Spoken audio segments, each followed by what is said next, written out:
মোহাম্মদপুরের টাউন হলের প্রাণীপ্রেমী রুহুল ভাইয়ের পাশে দাঁড়িয়েছেন বিএনপির ভারপ্রাপ্ত চেয়ারম্যান জনাব তারেক রহমান। মঙ্গলবার দুপুর ২টায় বাংলাদেশ অ্যানিমেল ওয়েলফেয়ার অ্যাসোসিয়েশনের প্রধান পৃষ্ঠপোষক জনাব তারেক রহমানের পরামর্শে রুহুল ভাইয়ের সঙ্গে সাক্ষাৎ করতে গিয়েছেন সংগঠনের একটি প্রতিনিধি দল।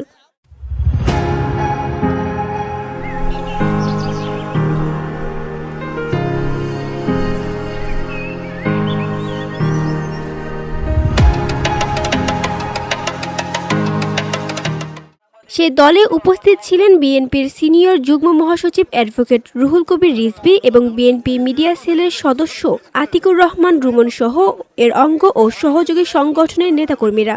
প্রাণীপ্রেমিক, পশুপ্রেমিক একজন মানুষ, যিনি অত্যন্ত নিষ্ঠার সাথে আজকে এই প্রাণীদেরকে খাবার দেন, তাদের পরিচর্যা করেন, তাদেরকে পালন করেন।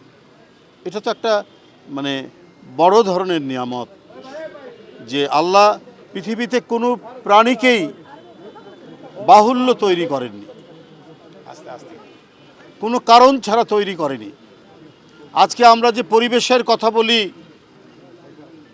সেই পরিবেশ রক্ষার্থে, সেই ইকোলজিক্যাল যে ব্যালেন্স সেটা তৈরি করার জন্য আজকে বৃক্ষ, পাখি, প্রাণী, মানুষ সবই প্রত্যেকটিরই অত্যন্ত প্রয়োজন আছে।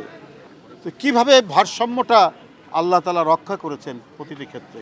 প্রত্যেকটি প্রাণী আল্লাহ বিশেষ কারণেই তৈরি করেছে এবং দেখা গেছে যে প্রত্যেকটা প্রাণী মানব কল্যাণের জন্য, মানুষের যাতে উপকারে লাগে, এই কারণেই আল্লাহ সৃষ্টি করেছে।